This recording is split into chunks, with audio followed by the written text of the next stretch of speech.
தேசிய பத்திரிகை தினத்தையொட்டி பத்திரிகையாளர்களுக்கு முதலமைச்சர் மு.க.ஸ்டாலின் வாழ்த்து கூறியுள்ளார். இதுகுறித்து சமூக வலைதள பக்கத்தில் அவர் வெளியிட்டுள்ள பதிவில், ஜனநாயக நாட்டில் அதிகாரத்தில் இருப்போரால் அமைப்புகள் வளைக்கப்படவோ அல்லது கைப்பற்றப்படவோ வாய்ப்பு உள்ளது என்று குறிப்பிட்டுள்ளார்.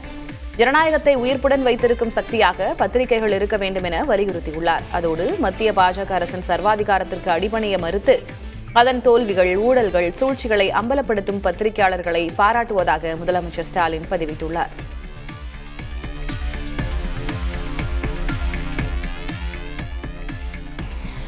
சென்னை வள்ளுவர் கோட்டத்தில் நடைபெற்று வரும் முற்போக்கு புத்தக காட்சியை முதலமைச்சர் மு.க.ஸ்டாலின் பார்வையிட்டார்.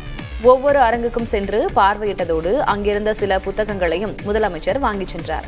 அப்போது துணை முதலமைச்சரும் திமுக இளைஞரணி செயலருமான உதயநிதி ஸ்டாலின் உடன் இருந்தார். திமுக இளைஞரணி சார்பில் ஏற்பாடு செய்யப்பட்டுள்ள அறிவு திருவிழாவின் புத்தக காட்சி இன்றுடன் நிறைவடைகிறது.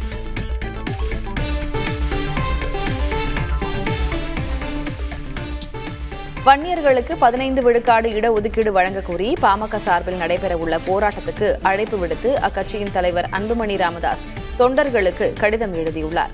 அதில் வன்னியர்களுக்கு இடஒதுக்கீடு வழங்கலாம் என்று உச்சநீதிமன்றம் ஆணையிட்டு 1327 நாட்கள் நிறைவடைந்துவிட்டன. அதேபோல வன்னியர்களுக்கு இடஒதுக்கீடு வழங்குவது குறித்து 3 மாதங்களில் பரிந்துரைக்கும்படி தமிழ்நாடு பிற்படுத்தப்பட்டோர் ஆணையத்திற்கு தமிழக அரசு ஆணையிட்டு 1040 நாட்கள் ஆகிவிட்டன. ஆனால் இன்று வரை இதற்கான பரிந்துரையை ஆணையம் வழங்கவில்லை. இதனை கண்டித்து டிசம்பர் 17ஆம் தேதி தமிழகம் முழுவதும் பாமகவினர் நடத்தவிருக்கும் சிறை நிரப்பும் போராட்டம் 10ஓடு 11ஆக இருக்கக்கூடாது என பாமக தலைவர் அன்புமணி ராமதாஸ் தனது கடிதத்தில் குறிப்பிட்டுள்ளார்.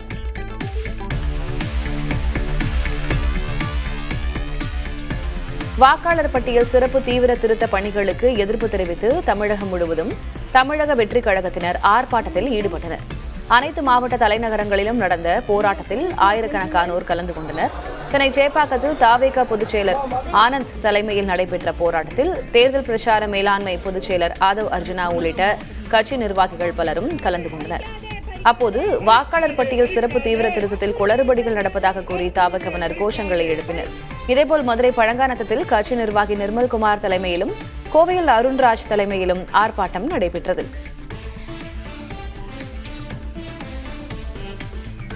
இந்த எஸ்ஐஆர் ரொம்ப அவசியமானு கேட்டால் கண்டிப்பாக ரொம்ப அவசியம், ரொம்ப முக்கியம். ஆனால் ஏன் இந்த தேர்தல் சமயத்தில் இவ்வளோ அவசர கதியில் இந்த இப்போ அதுவும் பருவமழை காலத்தில் தமிழ்நாட்டில் இவ்வளவு அவசரமா ஏன் பண்ணணும்? அதுதான் இங்க ஒரே கேள்வி. இந்த ஒரு முக்கியமான விஷயத்த தெளிவா தவறில்லாம செய்யணும். நிறைய இடத்துல தமிழக வெற்றி கழகத்தின் சார்பாக ஆதரவாளர் இருக்கிற இடத்துல அந்த ஃபார்ம்ஸ் கொடுக்கப்படலைங்கிற குற்றச்சாட்டு நிறைய இடத்துல இருக்கு. இப்பயே பாத்தீங்கன்னா கோயம்புத்தூர்ல கோவை மாவட்ட செயலாளர்கள் நிறைய பேர் இதுக்கான புகார் தெரிவிச்சாங்க. இதெல்லாம் அரசின் கவனத்துக்கு எடுத்துட்டு போறோம். பிஎல்ஓக்கு பின்னாடி யார் போறாங்கன்னா திமுக கட்சிக்காரங்க தான் போறாங்க. தமிழக வெற்றி கழகத்தின் சார்பாக யாராச்சும் கட்சி நிர்வாகி போனா அவங்க கண்டிப்பா ஒதுக்குறாங்க. எந்த விதமான கூட்டணி இல்லாம நீங்க தனியா கிளம்புறதா சொல்லியிருக்கீங்க. அப்படி இருக்கும்போது எப்படி அதை சமாளிக்க முடியும்? திமுக ஆளுங்கட்சி, அதிமுக கோட்டை அப்படின்னுடைய பயணம் இப்ப நீங்க பாத்திருப்பீங்க தமிழக வெற்றி கழகத்தின் ஆதரவு எப்படி இருக்கு நீங்க பாத்திருப்பீங்க. கண்டிப்பாக இந்த வர தேர்தலில் தமிழக வெற்றி கழகம் அமோக வெற்றி பெறும். கூட்டணி இருக்குமான்னு கேட்டீங்கன்னா அது தலைவர் அந்த தக்க நேரத்தில் அது முடிவெடுப்பார். கூட்டணி குறித்து ஏற்கனவே இங்க முதல் மாநாட்டில் சொன்ன மாதிரி தான். அதுல எங்க நிலைப்பாட்டில் எந்த வித மாற்றமும் இல்லை. எங்க தலைமையில பாஜகவை தடுத்து எங்க கூட்டணி எங்க தலைமை ஏற்று வருவதில்லை. நாங்கள் கண்டிப்பாக அரவணைப்போம்.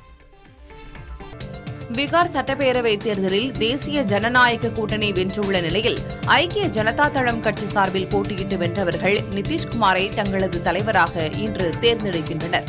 நிதிஷ்குமார் முதலமைச்சர் பதவியை நாளை ராஜினாமா செய்வார் என்றும், எல்லாம் திட்டமிட்டபடி நடந்தால் 20ஆம் தேதி நிதிஷ்குமார் மீண்டும் முதலமைச்சராக பதவியேற்பார் எனும் தெரிகிறது. சாம்ராஜ் சௌத்ரி, மங்கள் பாண்டே, ரஜினிஷ் ஆகியோர் பெயர்கள் துணை முதலமைச்சர் பதவிக்கு பரிசீலிக்கப்படுவதாக தெரிகிறது. அதே நேரம் சிராக் பஸ்வானின் கட்சியும் துணை முதலமைச்சர் பதவியை கோருவதாக தெரிகிறது. பாஜக, ஜேடியு இரு கட்சிகளுக்கும் இடையே சமமான அளவில் அமைச்சர் பதவிகள் இருக்கும் என கூறப்படுகிறது. அமைச்சரவையில் இந்த முறை சிராக் பஸ்வானின் கட்சிக்கு 3 அமைச்சர் பதவிகளும் மற்ற இரு கூட்டணி கட்சிகளுக்கு தலா 1 அமைச்சர் பதவியும் தரப்படும் என தகவல் வெளியாகியுள்ளது.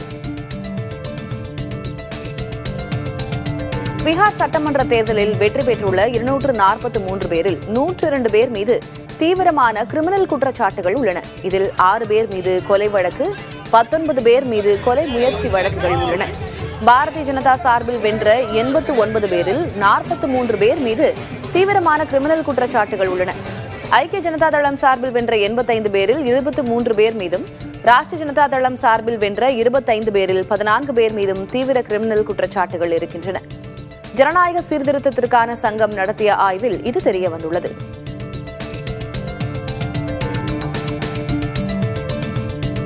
பீகார் தேர்தலில் வெற்றி பெற்ற 243 பேரில் 218 பேர் கோடீஸ்வரர்கள் என்பது ஜனநாயக சீர்திருத்த சங்கத்தின் ஆய்வில் தெரியவந்துள்ளது. இவர்களில் ஐக்கிய ஜனதா தளத்திலிருந்து 78 பேரும், பாஜகவிலிருந்து 77 பேரும் கோடீஸ்வரர்கள் ஆவர்.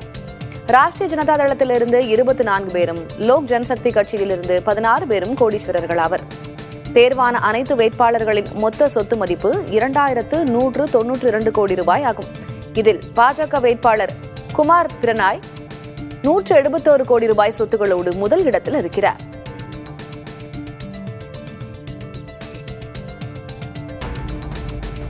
பீகாரின் பிரதான எதிர்க்கட்சியான ராஷ்டிரிய ஜனதா தளத்தில் நிலவிய புகைச்சல் லாலு பிரசாத் யாதவின் குடும்பம் உடைந்து போக காரணமாக அமைந்திருக்கிறது. லாலுவின் மூத்த மகன் தேஜ் பிரதாப் யாதவ் ஏற்கனவே கட்சியிலிருந்து வெளியேற்றப்பட்ட நிலையில் இப்போது ரோஹிணி ஆச்சாரியா அரசியலிலிருந்தும் குடும்பத்திலிருந்தும் விலகுவதாக அறிவித்துள்ளார். லாலுவின் பிள்ளைகள் தேஜஸ்வி யாதவ், ரோஹிணி ஆச்சாரியா இடையிலான மோதலே இதற்கு காரணமாக அமைந்திருக்கிறது. இதன் பின்னணியில் தேஜஸ்வி யாதவின் அரசியல் ஆலோசகரும் மாநிலங்களவை உறுப்பினருமான சஞ்சய் யாதவ் இருப்பதாக கூறுகிறது பீகார் அரசியல் வட்டாரம். லாலுவின் குடும்ப உறுப்பினர் அல்லாத சஞ்சய் யாதவ் கட்சியிலும் தேஜஸ்வியின் முடிவுகளிலும் ஆதிக்கம் செலுத்துவதாக ரோஹிணி ஆச்சாரியா தொடர்ந்து குற்றம் சாட்டி வந்தார். பீகார் தேர்தலில் 3 தொகுதிகளின் வெற்றியாளர்களை 100க்கும் குறைவான வாக்குகள் நிர்ணயித்துள்ளது. சந்தேஷ் தொகுதியில் ஐக்கிய ஜனதா தளம் வேட்பாளர் ராதா சரண் சிங் 27 வாக்குகள் வித்தியாசத்தில் ஆர்ஜேடி வேட்பாளர் தீபு சிங்கை வீழ்த்தினார். ராம்கர் தொகுதியில் பாஜகவின் அசோக் குமார் சிங் பகுஜன் சமாஜ் கட்சி வேட்பாளர் சதீஷ்குமார் சிங் யாதவிடம் 30 வாக்குகள் வித்தியாசத்தில் தோல்வியை தழுவினார். ஆஜியான் தொகுதியில் வெற்றி பெற்ற பாஜக வேட்பாளர் மகேஷ் பாஸ்வானுக்கும் 2ஆம் இடத்தில் உள்ள சிபிஐ வேட்பாளர் சிவபிரகாஷ் ரஞ்சனுக்கும் இடையிலான வாக்கு வித்தியாசம் 95ஆக இருந்தது. இன்னும் 3 தொகுதிகளில் 250 வாக்குகளுக்கும் குறைவான வித்தியாசத்தில் கடும் போட்டி நிலவியது. அமெரிக்க அதிபர் டிரம்புக்கு எதிராக வெள்ளை மாளிகை பகுதியில் நூதன போராட்டம் நடைபெற்றது. டிரம்ப் ஆட்சி வீழ வேண்டும் என கூறி போராட்டத்தில் ஈடுபட்டவர்கள் வெள்ளை மாளிகையை சுற்றி குற்றச்சம்பவம் நடந்த இடம் என்பதை குறிக்கும் டேப்பை கட்டினர். இந்த போராட்டத்தை ட்ரம்ப் மஸ்ட் கோ ORG என்ற அமைப்பு முன்னெடுத்திருந்தது. டிரம்பின் பாசிச ஆட்சி முடிவுக்கு வர வேண்டும் என இந்த அமைப்பு தொடங்கப்பட்டுள்ளது.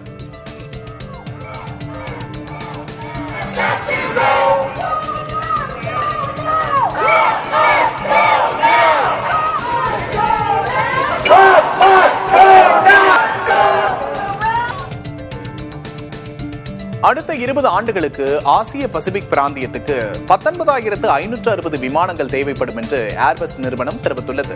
குறிப்பாக இந்தியா மற்றும் சீனா நாடுகளுக்கு விமானத்தின் தேவை அதிகமாக இருக்கும் என கூறியுள்ளது.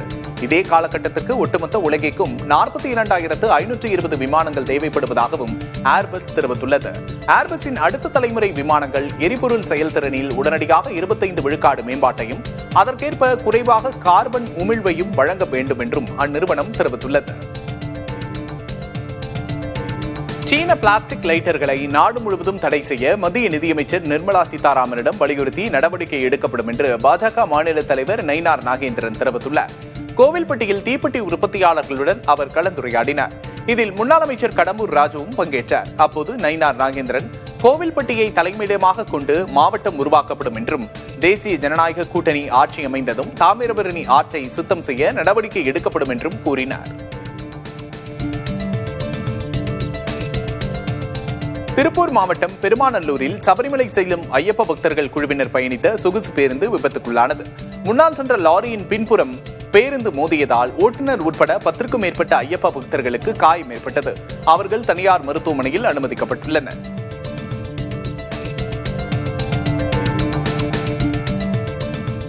பிரசாந்த் கிஷோர் எல்லோருக்கும் வியூகம் வழங்கியதாகவும் ஆனால் அது அவர் சொந்த ஊரிலேயே செல்லுபடியாகவில்லை என்றும் சபாநாயகர் அப்பாவு கூறியுள்ளார். திருநெல்வேலி மாவட்டத்தில் நலம் காக்கும் ஸ்டாலின் திட்டத்தை சபாநாயகர் அப்பாவு துவக்கி வைத்தார்.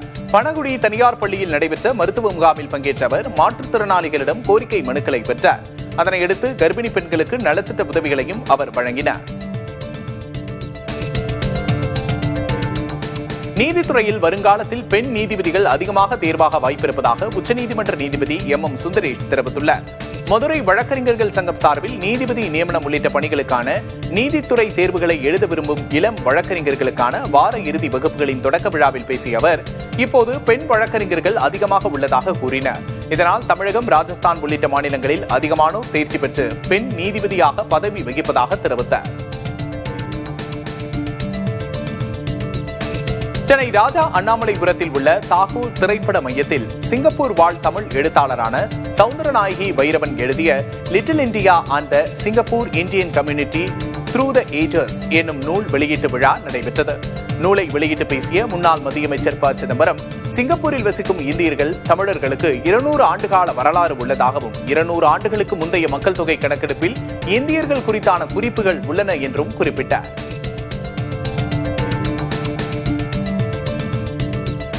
அம்பத்தூரில் 54 லட்சம் ரூபாய் மதிப்புள்ள புதிய சொகுசு காரை முன்பதிவு செய்தவரை கார் ஷோரூம் ஏமாற்றம் என்ற சம்பவம் அதிர்ச்சியை ஏற்படுத்தியுள்ளது. காரை டெலிவரி எடுக்க வந்தபோது அது விபத்துக்குள்ளாகி பெயிண்ட் டச்சப் செய்யப்பட்டு பாகங்கள் மாற்றப்பட்ட பழைய கார் என்று வசந்த் கண்டறிந்தார்.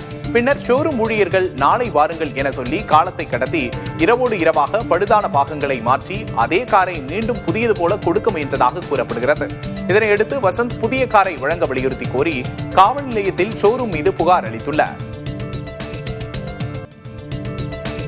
ஐப்பசி மாதத்தின் கடைசி நாளான இன்று தஞ்சாவூர் மாவட்டம் திருவையாறு காவிரி ஆற்றில் ஆயிரக்கணக்கான பக்தர்கள் திரண்டு வந்து புனித நீராடி சுவாமி தரிசனம் செய்தனர். ஐப்பசி மாதத்தின் 30 நாட்களும் காவிரி ஆற்றில் நீராடுவது துலா மாத புனித நீராடல் என்று சிறப்பிக்கப்படுகிறது. இதன் நிறைவாக வரும் கடைமுழுக்கு தினமான இன்று நீராடி தர்ப்பணம் கொடுத்து இறைவனை தரிசிப்பது புண்ணியமாக கருதப்படுகிறது. இதனால் ஏராளமான பக்தர்கள் காவிரியில் புனித நீராடினர்.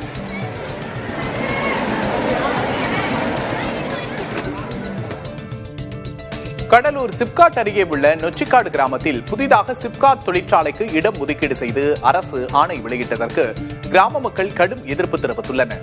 ஏற்கனவே சிப்காட் தொழிற்சாலைகளால் நிலம், நீர், காற்று மாசடைந்துள்ளதாக ஆய்வறிக்கைகள் வெளிவந்துள்ள நிலையில் இந்த அறிவிப்பு தங்களுக்கு அதிர்ச்சி அளிப்பதாக கிராம மக்கள் தெரிவித்துள்ளனர்.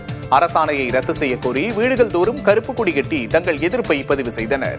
இந்நிலையில் மாவட்ட நிர்வாகம் தரப்பில் விவசாய நிலங்கள் பாதிக்கப்படாது என்றும் வளர்ச்சி திட்டத்திற்கே நிலம் கையகப்படுத்தப்படுவதாகவும் தெரிவிக்கப்பட்டுள்ளது.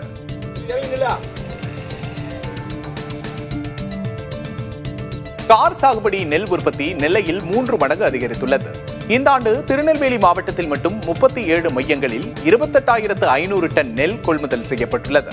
இன்னமும் 1,500 டன் வரை கொள்முதல் செய்ய வாய்ப்பிருப்பதாக அதிகாரிகள் தெரிவித்தனர். மழை போதிய அளவில் பெய்ததும் விவசாயிகள் நெல்லில் அதிக ஆர்வம் காட்டியதும் இந்த ஆண்டு உற்பத்தி உயர்வுக்கு முக்கிய காரணம் என்று தெரிவிக்கப்பட்டுள்ளது.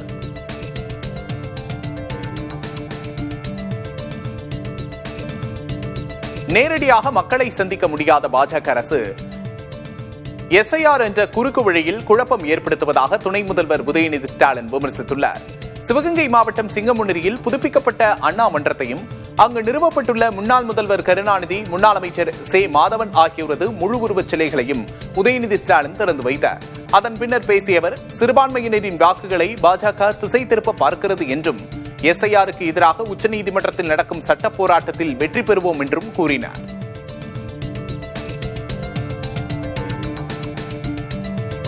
சென்னை தியாகராய நகரில் உள்ள அடுக்குமாடி குடியிருப்பில் பயங்கர தீ விபத்து ஏற்பட்டது. ராமச்சந்திரா தெருவில் உள்ள மங்களா என்ற அடுக்குமாடி குடியிருப்பில் திடீரென தீப்பற்றிய நிலையில் அதனை பார்த்த விமல்ராஜ் என்ற இளைஞர் துணிச்சலாக சென்று முதற்கட்டமாக அங்கு இருந்த கதவை உடைத்து பலரை மொட்டை மாடிக்கு அழைத்துச் சென்றார். தொடர்ந்து சம்பவ இடத்திற்கு வந்த தீயணைப்பு வீரர்கள் தீயை கட்டுக்குள் கொண்டுவர முயற்சித்தனர். அதே நேரத்தில் 3வது தளத்தில் 4க்கும் மேற்பட்ட குடும்பத்தார் சிக்கிக் கொண்ட நிலையில் அவர்கள் ராட்சத கிரேன் மூலமாக மீட்கப்பட்டனர்.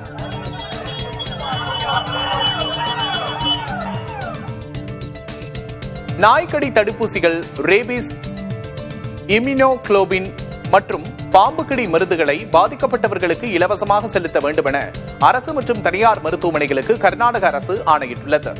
இந்த மருந்துகளை எப்போதும் இருப்பில் வைத்திருக்க வேண்டும் என்றும் அறிவுறுத்தப்பட்டுள்ளது.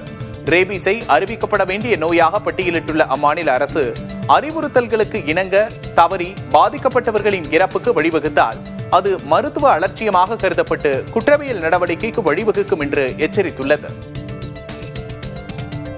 சபரிமலை செல்லும் பக்தர்களின் வசதிக்காக தமிழகத்திலிருந்து கேரள மாநிலம் பம்பைக்கு 100 சிறப்பு சொகுசு பேருந்துகள் இயக்கப்பட உள்ளதாக அறிவிக்கப்பட்டுள்ளது. இன்று முதல் ஜனவரி 16ஆம் தேதி வரை வழக்கமாக செல்லும் பேருந்துகளோடு கூடுதலாக சிறப்பு பேருந்துகள் இயக்கப்பட உள்ளன. இது தவிர சென்னை கிளாம்பாக்கம், கோயம்பேடு, திருச்சி, மதுரை, புதுச்சேரி, கடலூர் உள்ளிட்ட முக்கிய நகரங்களில் இருந்து கேரள மாநிலம் பம்பைக்கு 100 சொகுசு பேருந்துகள் இயக்கப்பட உள்ளன. பயணிகள் TNSTC இணையதளம் மற்றும் அதன் செயலி வாயிலாக முன்பதிவு செய்து கொள்ளலாம். கேரளாவில் மூளையை தின்னும் அமீபா தொற்று பரவி வரும் நிலையில் சபரிமலை செல்லும் பக்தர்கள் நீர்நிலைகளில் குளிக்கும் போது மூக்கிற்குள் நீர் செல்லாமல் பார்த்துக் கொள்ள வேண்டும் என்பது உள்ளிட்ட அறிவுறுத்தல்களை அம்மாநில சுகாதாரத்துறை வழங்கியுள்ளது. மருத்துவ சிகிச்சையில் இருப்பவர்கள் அதற்கான ஆவணங்கள் மற்றும் மருந்துகளோடு பயணிப்பது அவசியம் என தெரிவிக்கப்பட்டுள்ளது. சபரிமலை யாத்திரை புறப்படும் முன்பு நடைபயிற்சி போன்ற எளிதான உடற்பயிற்சிகளை மேற்கொள்ள வேண்டும் என்றும் கொதிக்க வைத்த நீரையே குடிக்க வேண்டும் என்றும் அறிவுறுத்தப்பட்டுள்ளது. மேலும் அவசர தேவைக்கு மருத்துவ உதவி எண்ணை தொடர்பு கொள்ள ஐயப்ப பக்தர்களுக்கு அறிவுறுத்தப்பட்டுள்ளது. அதிமுக ஆட்சியில் மருத்துவக் கல்லூரிகள் கட்டப்பட்டது தொடர்பான புகாரில் உண்மைத்தன்மை இருப்பின் எடப்பாடி பழனிசாமி மீது நடவடிக்கை எடுக்க திமுக தயங்காது என திண்டுக்கல்லில் அமைச்சர் பெரியசாமி கூறினார்.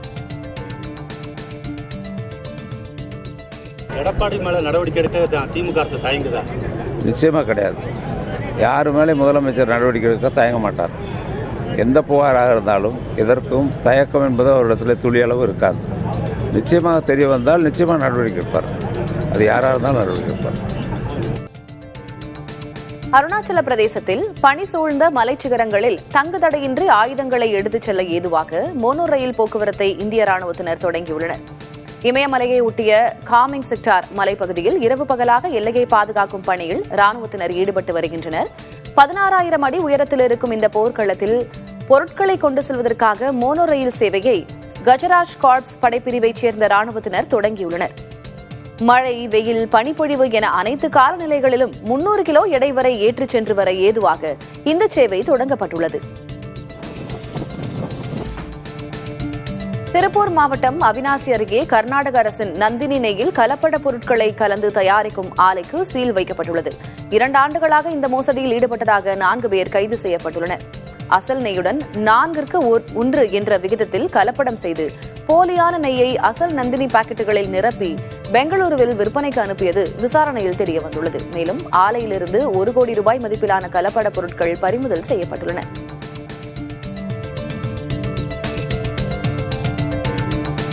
தேனி மாவட்டத்தின் பல்வேறு பகுதிகளில் பனிமூட்டம் நிலவியது. வழக்கமாக டிசம்பர் மாதத்தில் இருக்கும் பனிமூட்டம் தற்போது தொடங்கியுள்ளதால் கொடைக்கானல் செல்லும் சுற்றுலா பயணிகள் குளிரான காலநிலையை அனுபவித்துச் செல்கின்றனர்.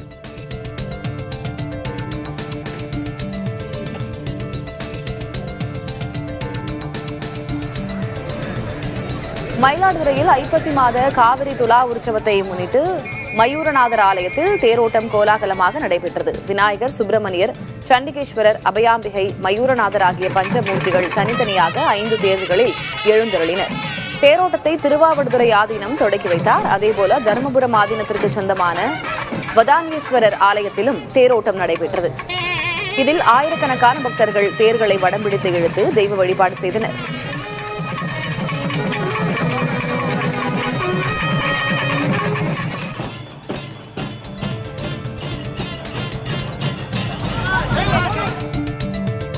உத்தரப்பிரதேசம், ஹரியானா உள்ளிட்ட வடமாநிலங்களில் அதிக அளவில் உற்பத்தி செய்யப்படும் கருப்பு கேரட் முதல் முறையாக நீலகிரி மாவட்டம் குன்னூர் தோட்டக்கலைத்துறைக்கு சொந்தமான சிம்ஸ் பூங்காவில் சோதனை அடிப்படையில் விளைவிக்கும் பணி தொடங்கப்பட்டுள்ளது.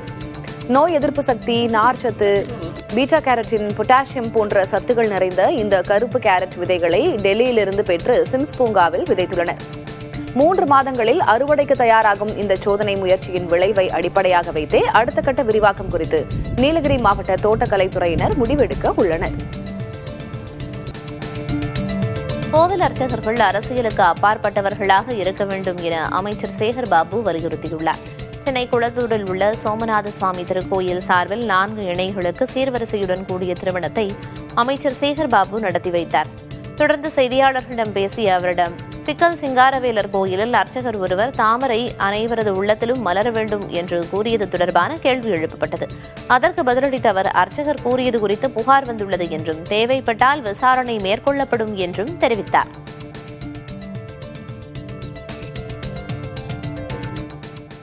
திருக்கோயில் அர்ச்சகர்கள் என்பவர்கள் அரசியல் மனமாச்சரியங்களுக்கு அப்பாற்பட்டவர்களாக இருக்க வேண்டும்.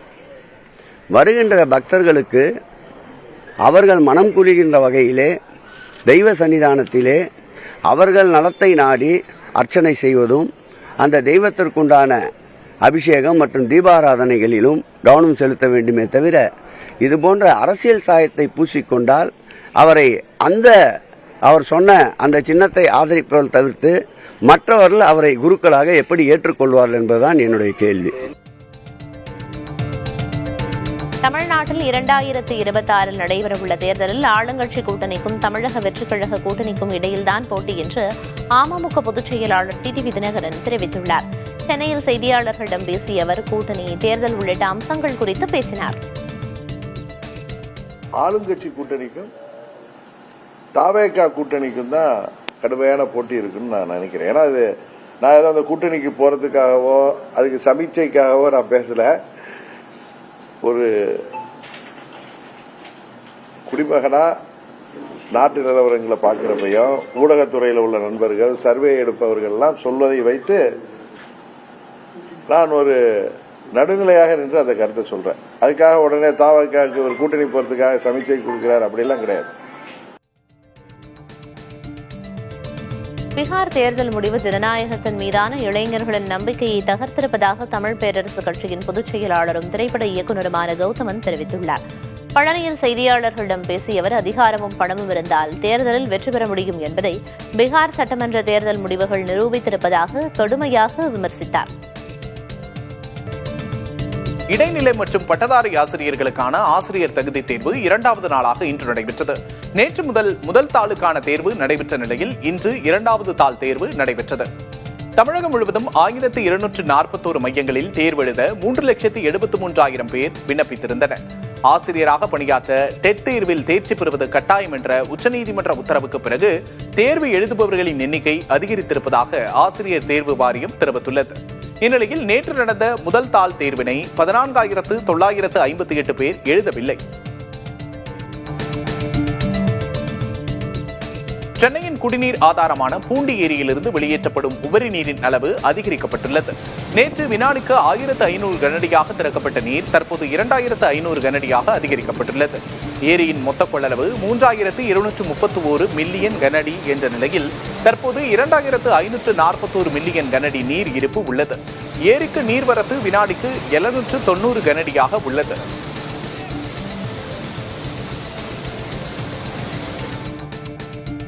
மயிலாடுதுறை சுற்றுவட்டார பகுதிகளில் பரவலாக கனமழை பெய்தது. சீர்காழி, பூம்புகார், செம்பனார்கோவில், கஞ்சாநகரம், ஆக்கூர், திருக்கடையூர் உள்ளிட்ட பகுதிகளில் சுமார் 1 மணி நேரத்திற்கும் மேலாக பலத்த மழை பெய்தது. இன்று காலை 6:30 மணி வரை நிலவரப்படி சராசரியாக 14 மில்லிமீட்டர் மழை பதிவாகியுள்ளது.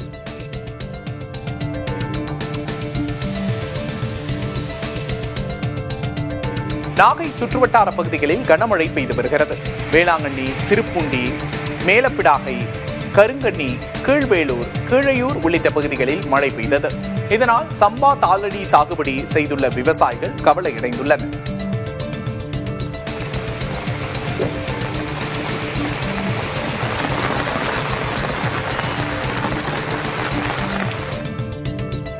இலங்கையை ஒட்டிய தென்மேற்கு வங்கக்கடலில் காற்றழுத்த தாழ்வு பகுதி உருவாகியுள்ளதாக வானிலை ஆய்வு மையம் தெரிவித்துள்ளது. இது மேற்கு வடமேற்கு திசையில் நகர்ந்து செல்லக்கூடும் என்று தெரிவிக்கப்பட்டுள்ளது. இதன் காரணமாக தமிழகத்தில் வடகிழக்கு பருவமழை தீவிரமடையும் என்று வானிலை ஆய்வு மையம் கணித்துள்ளது.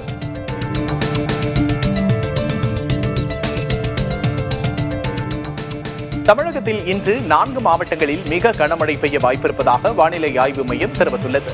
இதுகுறித்து வெளியிடப்பட்ட அறிக்கையில் கடலூர், மயிலாடுதுறை, திருவாரூர், நாகப்பட்டினம் மாவட்டங்களின் ஓரிரு இடங்களில் கனமுதல் மிக கனமழை பெய்யக்கூடும் என்று தெரிவிக்கப்பட்டுள்ளது. இதேபோல தஞ்சை, புதுக்கோட்டை, சிவகங்கை, ராமநாதபுரம், விழுப்புரம் மாவட்டங்களில் ஓரிரு இடங்களிலும் புதுவையிலும் கனமழை பெய்ய வாய்ப்பிருப்பதாக வானிலை ஆய்வு மையம் தெரிவித்துள்ளது.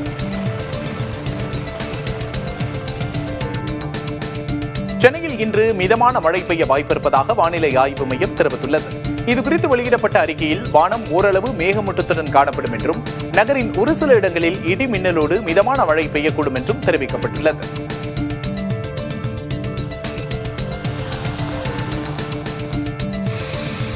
தமிழகத்தில் 6 மாவட்டங்களில் நாளை மிக கனமழை பெய்யக்கூடும் என்று வானிலை ஆய்வு மையம் தெரிவித்துள்ளது. காஞ்சிபுரம், விழுப்புரம், செங்கல்பட்டு, கன்னியாகுமரி, திருநெல்வேலி, தூத்துக்குடி மாவட்டங்களில் ஓரிரு இடங்களிலும், புதுச்சேரியிலும் மிக கனமழை பெய்ய வாய்ப்பிருப்பதாக தெரிவிக்கப்பட்டுள்ளது. இதேபோல சென்னை, திருவள்ளூர், கடலூர், மயிலாடுதுறை, நாகப்பட்டினம், திருவாரூர், தஞ்சாவூர், ராமநாதபுரம், புதுக்கோட்டை மாவட்டங்களிலும், காரைக்கால் பகுதிகளிலும் கனமழை பெய்யக்கூடும் என்று வானிலை ஆய்வு மையம் தெரிவித்துள்ளது.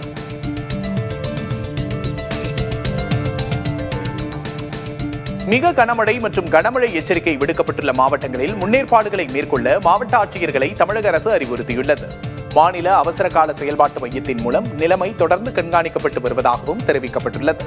மன்னார் வளைகுடா மற்றும் குமரிக்கடல் பகுதிகளில் 55 கிலோமீட்டர் வேகத்தில் சூறைக்காற்று வீசும் என்பதால் மீனவர்கள் அங்கு செல்ல வேண்டாம் என்றும் எச்சரிக்கப்பட்டுள்ளனர்.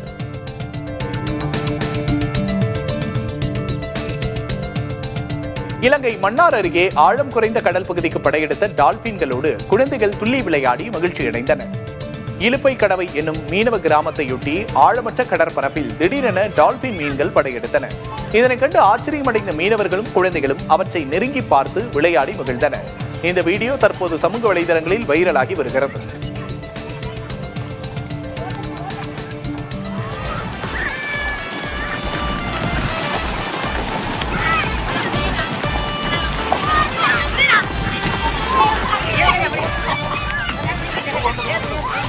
தூக்காங்க